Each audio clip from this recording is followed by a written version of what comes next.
Sê generoso para com o teu servo, para que eu viva e observe a tua palavra. Desvenda os meus olhos, para que eu contemple as maravilhas da tua lei. Sou peregrino na terra, não escondas de mim os teus mandamentos. Consumida está a minha alma por desejar incessantemente os teus juízos. Increpaste os soberbos, os malditos que se desviam dos teus mandamentos. Tira de sobre mim o opróbrio e o desprezo, pois tenho guardado os teus testemunhos. Assentaram-se príncipes e falaram contra mim, mas o teu servo considerou nos teus decretos. Com efeito, os teus mandamentos são o meu prazer, são os meus conselheiros. Oremos. Santíssimo Deus e Pai, nós queremos te dar graças mais uma vez pela palavra do Senhor, palavra que é viva e eficaz e continua falando aos nossos corações, assim como falou há muito tempo atrás no coração do salmista. Ó Deus, que o Senhor nos dirija nessa hora, que nós ouçamos a tua palavra e que nós, ó Deus, sejamos consumidos pelo desejo de ouvi-la, de obedecê-la, de viver a palavra do Senhor. Que assim o Senhor conduza a nossa vida nessa hora, mediante a ação do Teu Santo Espírito em nós. É no nome de Jesus, Teu Filho amado, que nós oramos. Amém. Meus irmãos, nós temos vários tipos de orações. Se você presta atenção na liturgia, você vê isso. Nós temos o momento de adoração, de gratidão, de intercessão. Nós temos o momento de confissão de pecados. Geralmente são petições que nós apresentamos a Deus, por exemplo, no momento da intercessão e no momento das nossas confissões. E nós pedimos pelos outros, nós pedimos por nós mesmos, nós rogamos ao Senhor que perdoe os nossos pecados. Isso tudo, obviamente, está corretíssimo, é isso mesmo que devemos fazer. No culto, no nosso culto público, é fácil nós fazermos isso.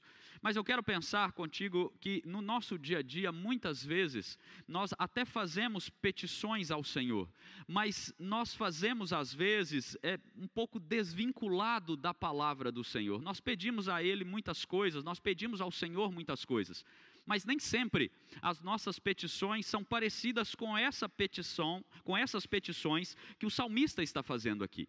Ele está pedindo ao Senhor para que seja favorável para com ele, para que abra os seus olhos, para que desvende os seus olhos, para que o Senhor não esconda os seus mandamentos, para que o Senhor tire dele opróbrio, vexame, desonra e desprezo. Tudo isso por causa da palavra do Senhor, por causa da palavra inerrante, infalível do Senhor. Por isso eu quero considerar nessa manhã essa sessão do Salmo 119 e que você considere, que você pense sobre as suas petições e se elas estão alinhadas com aquilo que o salmista está expressando aqui para Deus na sua oração. Porque as petições do salmista, elas estão alinhadas com a palavra do Senhor. E nós precisamos pedir ao Senhor, clamar ao Senhor, por tudo aquilo que é justo, que é lícito na nossa vida, mas precisam ser petições vinculadas à palavra do Senhor, ao desejo de obedecer ao Senhor, de viver a palavra do Senhor, como o salmista apresenta aqui. Por isso o tema da mensagem dessa manhã é uma pergunta para você. E a pergunta é: as suas petições, elas são assim como as petições do salmista? Vamos ver quais são essas petições de acordo com o texto. A primeira delas é a petição para viver praticando a palavra, é o que ele fala no verso 17. Ele diz ao Senhor: seja generoso para com teu servo. Para quê? Para que eu viva e observe a tua palavra, ou em outras palavras, para que eu vivendo, observe, e observar aqui é praticar a palavra do Senhor, colocar em prática na minha vida, para que a minha vida seja uma vida de prática. Ele pede ao Senhor, ele abre com essa súplica a respeito da generosidade de Deus, e a ideia aqui é: Senhor, que o Senhor confira benefícios ao teu servo, por causa da misericórdia do Senhor, por causa do amor do Senhor. A ideia do salmista é: Senhor, eu não tenho nada para oferecer ao Senhor, para que o Senhor seja generoso para comigo. É por isso que ele abre pedindo: ser generoso, de acordo com o favor livre, espontâneo, amoroso, gracioso do Senhor. Porque o salmista sabe que Deus, ele dá ao seu povo, por causa da sua misericórdia, da sua generosidade, do seu favor imerecido. Nós não merecemos nada, mas o Senhor a si mesmo nos dá. E é nisso que o salmista está fundamentado: que o Senhor dê benefícios ao teu servo. Para quê? Para que ele viva praticando a palavra do Senhor. O salmista está tratando aqui, irmãos, de propósito de vida. Para que eu tenha um propósito no meu viver. Viver todo mundo quer, mas com que propósito? Viver para nós mesmos? Viver para sermos consumidos pelos prazeres deste mundo? Viver para uma vida sem sentido, vazia de toda a caminhada com Deus? Muitos querem viver assim, mas o salmista, ele chama a atenção para um propósito de vida mais elevado. E é isso que diferencia aqueles que querem ou estão apegados à palavra de Deus e aqueles que não estão. O fim principal do homem, de acordo com a palavra de Deus e esboçado nas nossas confissões reformadas, é glorificar a Deus e se alegrar nele para sempre. E como que nós podemos glorificar a Deus e como que nós podemos nos alegrar em Deus para sempre, se não for fundamentado na palavra dele? Na palavra que ele deixou, inclusive escrita, copiada e que chega até nós, o seu povo hoje. É por isso que a petição do salmista, ela é tão importante, e ela é tão importante para nós também, para que nós sigamos o seu exemplo, clamando ao Senhor pela sua generosidade para conosco, para que nós vivamos obedecendo a palavra do Senhor. E ele declara a sua posição de servo: veja, para com o teu servo. Ele sabe o lugar dele, ele sabe que ele é servo do Senhor, e que ele precisa da palavra para obedecer em serviço ao Senhor. E a pergunta que você precisa responder nessa manhã é: qual é o seu propósito de vida? Qual é o seu desejo? Qual é o seu anelo? É viver e praticar a palavra do Senhor? Tem sido essa a sua petição dia após dia? Tem sido assim que você tem acordado a cada manhã e clamado ao Senhor: Deus, me ajuda a obedecer ao Senhor, me ajude a viver a tua palavra, me ajude a viver uma vida com propósito, com sentido, uma vida alinhada com o que o Senhor quer para mim? Porque se não for esse o caso, é a hora de mudar isso, aprender a oração que o salmista faz, orar como ele ora. E o mesmo Deus que foi generoso para com o seu povo nesse tempo aqui, em todas as épocas no passado, é o Deus de agora, é o Deus generoso para conosco, o seu povo. É o Deus que ouve a súplica do seu povo. Por isso nós podemos clamar assim como o salmista clamou, e a sua generosidade se estenderá a nós certamente. E ele nos fortalecerá dia a dia, para que todos nós, buscando o favor do Senhor na mediação de Cristo Jesus, possamos viver obedecendo a palavra, ou pelo menos buscando obedecer a esta palavra. Clame pela vida, mas clame por uma vida com propósito, uma vida arraigada na palavra do Senhor. É isso que o salmista está pedindo aqui, e é isso que nós também precisamos pedir. A segunda petição do salmista está no verso 18. Ele diz assim: desvenda os meus olhos para que eu contemple as maravilhas da tua lei. Então a petição é para enxergar as maravilhas da palavra. O salmista sabe que ele tem uma deficiência espiritual. Ele sabe que ele nasceu em pecado e que ele vive em pecado, a não ser que a graça de Deus o resgate. E é impossível que um miserável pecador que não foi iluminado pelo conhecimento da palavra reconheça as maravilhas da lei de Deus, reconheça as maravilhas da palavra de Deus. Se Deus não iluminar o coração do homem, ele não dá conta de ver que a palavra de Deus é extraordinária, é maravilhosa, enquanto a luz de Cristo não brilha em seu coração. Isso é impossível. O salmista reconhece isso. Outros também reconheceram isso ao longo da Escritura. Você se lembra da conversão de Paulo, quando ele fica cego, literalmente falando, e Ananias vai e ora por ele, e aí o texto de Atos diz que como escamas caíram ali dos seus olhos e ele voltou a ver. Você acha que aquilo ali foi só uma cegueira física? Aquele momento ali é o momento de ruptura na vida de Paulo. É o momento da conversão daquele homem. É o momento em que o Espírito Santo ilumina e desvenda os olhos daquele homem, para que ele comece a enxergar as maravilhas da lei de Deus. Sabe o que é curioso? Paulo era um dos homens mais versados na lei de Deus que havia no seu tempo. Criado aos pés de Gamaliel, fariseu dos fariseus, judeu, conhecedor da lei desde sempre. E ele não enxergava as maravilhas da lei de Deus até o dia em que Cristo encontrou com ele naquela estrada para Damasco. E assim Deus desvenda os seus olhos. É isso que aconteceu com Paulo, é isso que aconteceu com o salmista, é isso que aconteceu com você na sua conversão. O Senhor desvendou os seus olhos e você passou a enxergar as maravilhas da sua palavra. O salmista, ele continua clamando ao Senhor, para que o Senhor desvende os seus olhos. Porque, meus irmãos, na caminhada do crente é possível que ele, no seu dia a dia, ele deixe de enxergar as maravilhas da lei de Deus, conforme o tempo passa, conforme as lutas aumentam, conforme as tribulações vêm. Há dois motivos para isso. Um deles é porque o nosso próprio coração é inclinado a se desviar das maravilhas da palavra de Deus. Nós somos corruptos, nós nos envolvemos com a trama dessa vida, da correria, das nossas lutas, das tentações, e é fácil de nós nos esquecermos da palavra. Por que nós somos exortados continuamente a não deixar de congregar? Por que nós somos exortados a fazer a nossa devocional diária, a orar diariamente, a ler a palavra diariamente, constantemente? Porque nós somos fáceis de esquecer as maravilhas da lei de Deus, por qualquer motivo que seja, por qualquer tropeço que seja. Até mesmo as distrações, tudo isso vão somando e vão embaçando os nossos olhos. Se nós não os limparmos, nós não veremos mais as maravilhas da lei de Deus. O segundo motivo é porque a lei de Deus, sem a iluminação do Espírito Santo, é um amontoado de regras, que as pessoas falam que é um Deus malvadão que mandou escrever. Ou então alguns dizem, a Bíblia é um papel, o papel aceita tudo.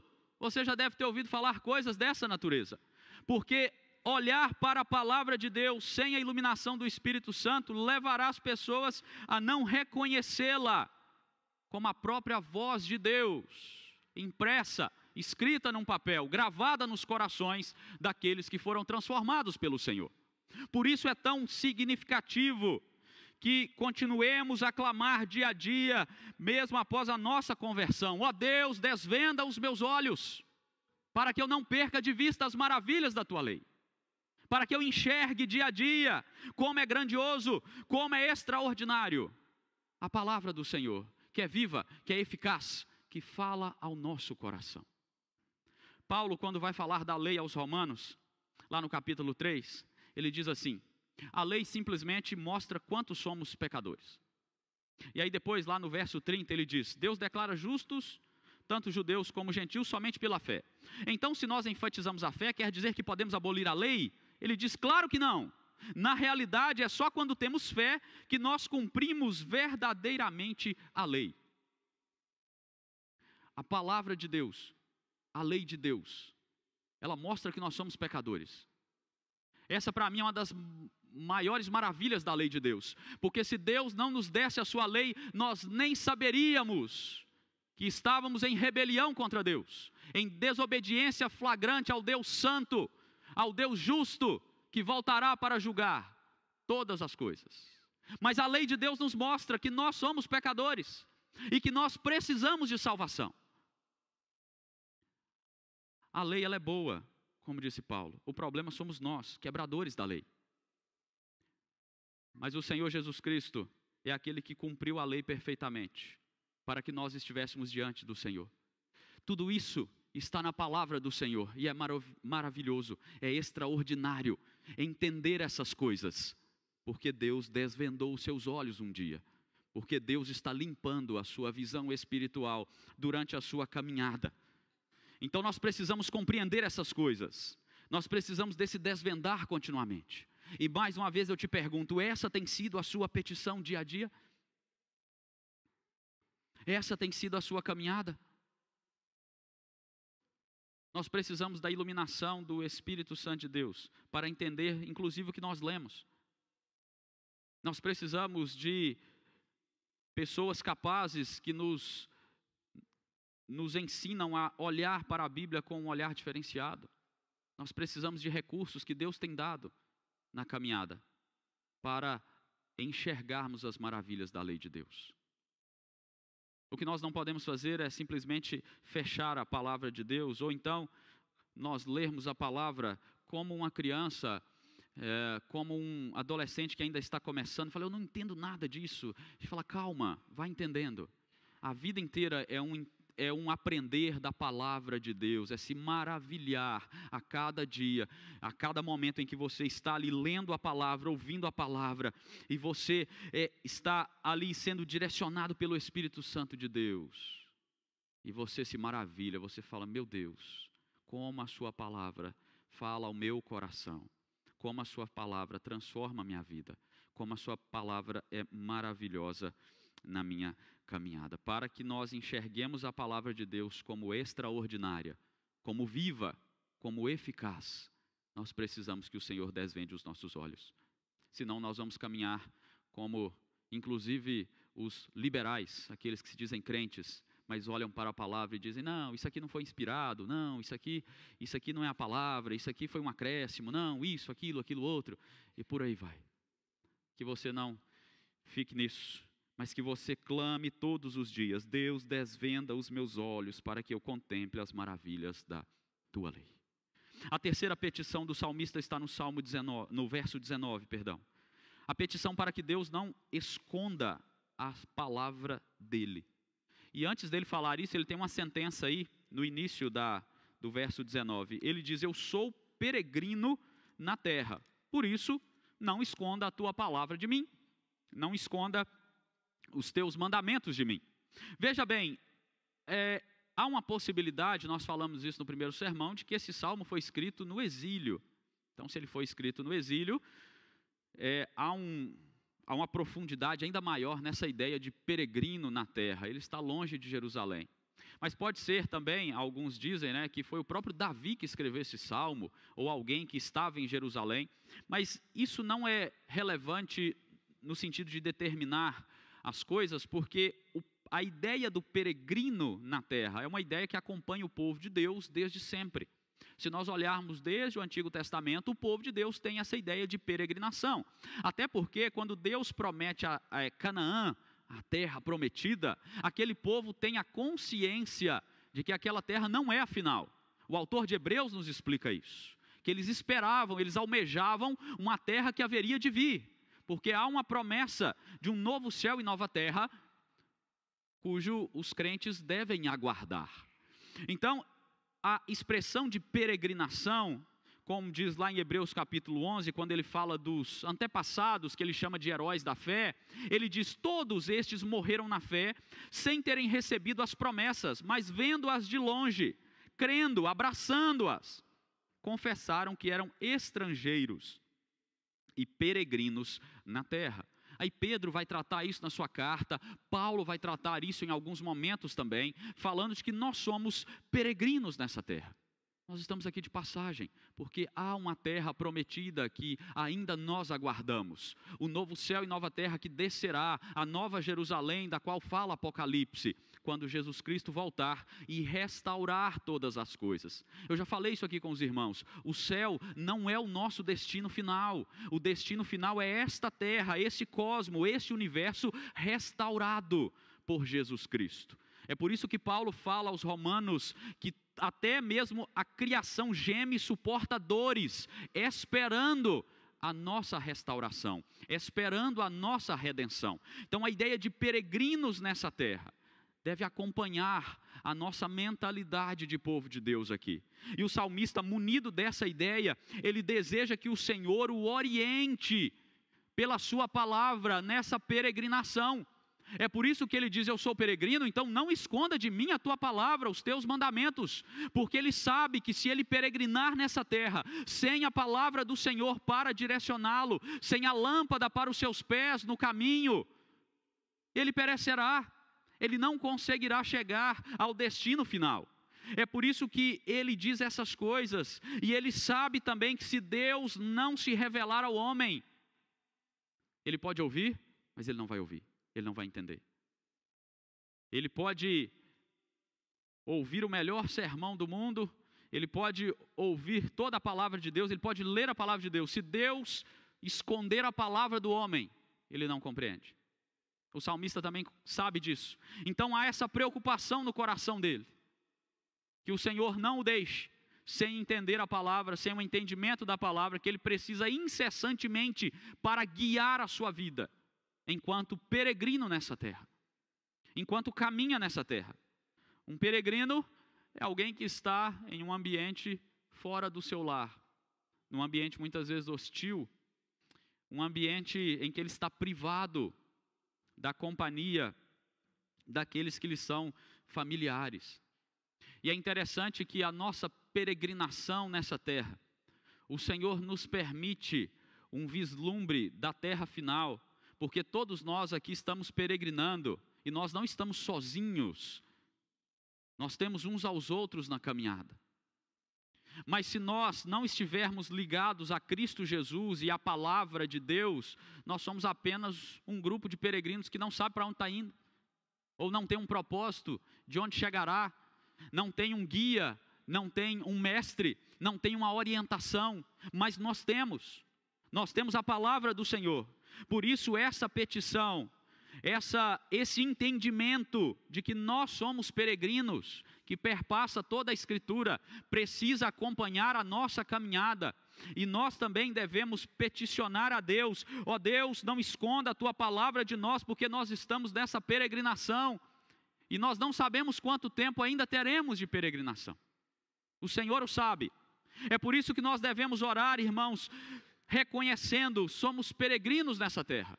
Precisamos dos mandamentos do Senhor.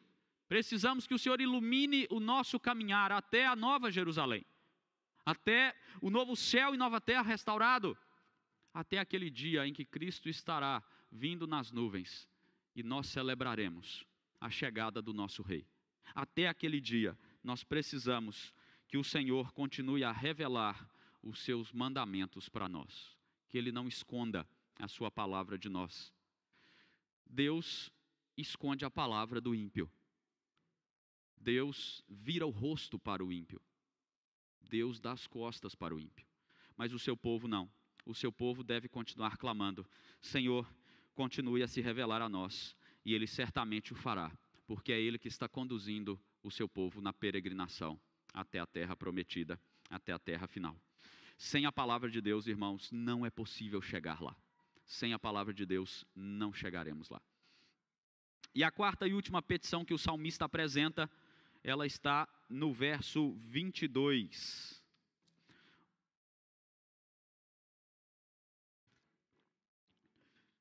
Tira de sobre mim o opróbrio e o desprezo, pois tenho guardado os teus testemunhos. O salmista suplica ao Senhor que tire dele o vexame, a desonra, a vergonha, o desprezo. Tira de mim, ó Deus, essas coisas. Porque ele está guardando os testemunhos do Senhor.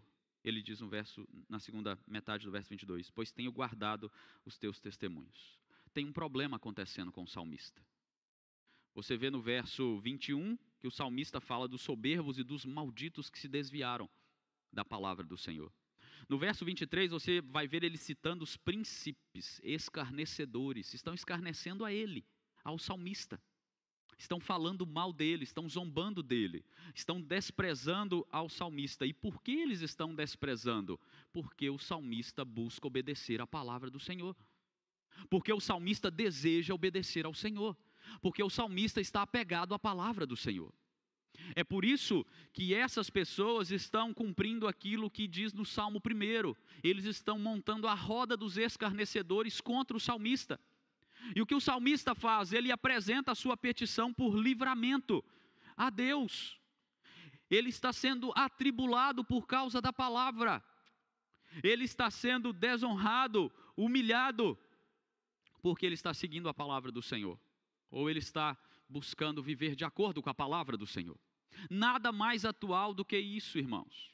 É atualíssimo essa realidade, porque se você quiser ser objeto de vexame, de desonra, de zombaria, no seu trabalho, na sua família, na escola, na roda de amigos, é só você viver buscando firmemente obedecer a palavra de Deus. Isso bastará para que em algum momento zombem de você, deem risada de você, escarneçam de você, isole você, porque você não coaduna com as práticas deste mundo, porque você tem uma ética diferente, porque você tem uma conduta diferente, porque o seu linguajar é diferente, porque você busca ser fiel ao Senhor, e isso muitas vezes vai te custar até o seu emprego, mas você não se importa com isso, porque você está disposto a viver para o Senhor. Então o salmista faz essa petição por livramento, porque ele está sendo perturbado simplesmente porque ele é fiel à palavra do Senhor. Se você for assim também, em algum momento isso vai acontecer na sua vida. Ontem nós conversávamos com alguns jovens no PG da UMP a respeito disso. Eles são jovens, estão iniciando o mercado de trabalho e haverão muitos conflitos éticos, morais na sua caminhada profissional, especificamente que nós comentávamos, principalmente por isso, porque o crente ele é diferenciado, o fundamento dele é a palavra que governa a sua caminhada em todas as instâncias, e ele vai ser confrontado com isso o tempo inteiro, e ele precisa se manter firme para continuar vivendo de acordo com a palavra. O salmista, ele clama ao Senhor pelo livramento, ele conta para o Senhor que ele está sendo atribulado por causa da palavra, e no verso 24, o que ele faz, o que ele diz que está fazendo? Com efeito, e olha só, eles são malditos, eles desprezam o Senhor, eles me desprezam, eles me desonram, eles me humilham, mas com efeito, de qualquer forma, os teus testemunhos são o meu prazer. O salmista não para por conta da zombaria e do vexame. O salmista não se importa com o fato de que as pessoas não o amam, porque ele ama a palavra do Senhor. Ele continua dizendo: os teus testemunhos são o meu prazer, e eles são os meus conselheiros. A palavra do Senhor me aconselha.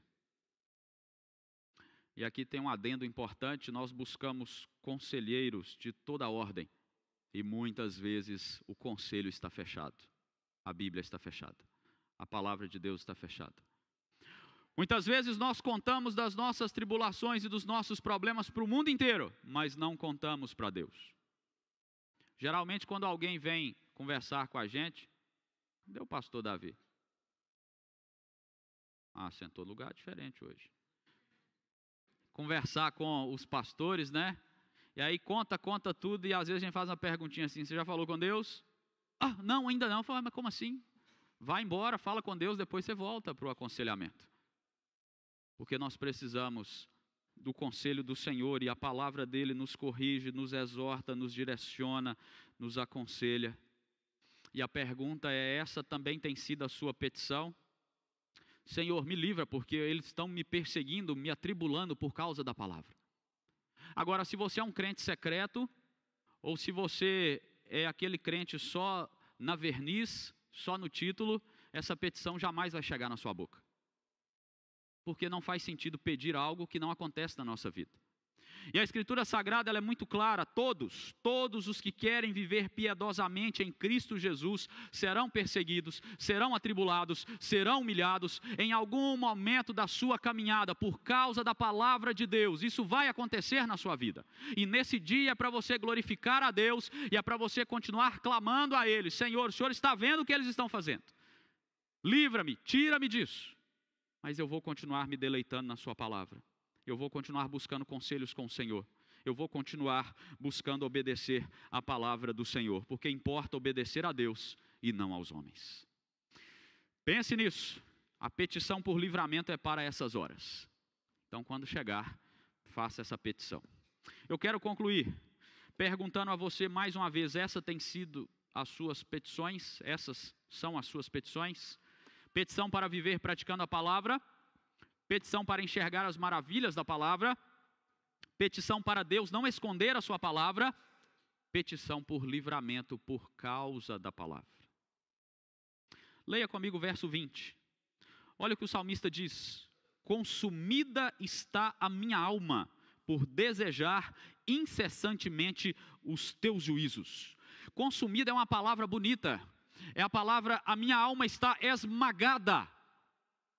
Eu estou sendo esmagado de alma por desejar incessantemente os teus juízos.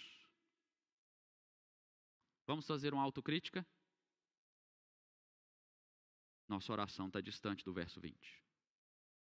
Às vezes nós custamos a fazer as nossas devocionais, custamos a orar. E se nós não estamos com a mesma disposição de alma do salmista, precisamos incluir uma quinta petição aí. Senhor, que a nossa alma fique esmagada por desejar a palavra do Senhor. Que nós sejamos consumidos, ó Deus, incessantemente, todo dia, todo momento, a toda hora, para ter os teus juízos, para ter a tua palavra. Nós precisamos considerar que essa é uma petição a ser feita. E nós não vamos conseguir ter esse consumir, esse esmagar de alma, se não for por meio de Cristo Jesus. E eu quero te levar para Cristo nesse final agora. Porque nós sabemos que em Cristo estão todos os tesouros da sabedoria e do conhecimento. Tudo está em Cristo. É por meio de Cristo que nós acessamos a salvação. É por meio de Cristo que nós reconhecemos que nós temos comunhão com Deus, paz com Deus. É por meio de Cristo que a palavra, ela faz sentido na nossa caminhada. Eu quero encerrar com Paulo falando aos Romanos capítulo 7, verso 22. Ele diz que no tocante ao homem interior, ele até tem prazer na lei de Deus, mas ele diz: eu vejo nos meus membros outra lei, que guerreando contra a lei da minha mente, me faz prisioneiro da lei do pecado que está nos meus membros. Desventurado o homem que sou, quem me livrará do corpo dessa morte? O que é que ele fala no verso 25? Graças a Deus por Jesus Cristo, nosso Senhor. Graças a Deus por Jesus Cristo. É por causa dele que você pode apresentar as suas petições, com a certeza de que na vontade do Senhor, ele atenderá na nossa caminhada. Que assim nós cresçamos, meus irmãos, em graça, em conhecimento e em desejo incessante de viver a palavra do Senhor. Amém.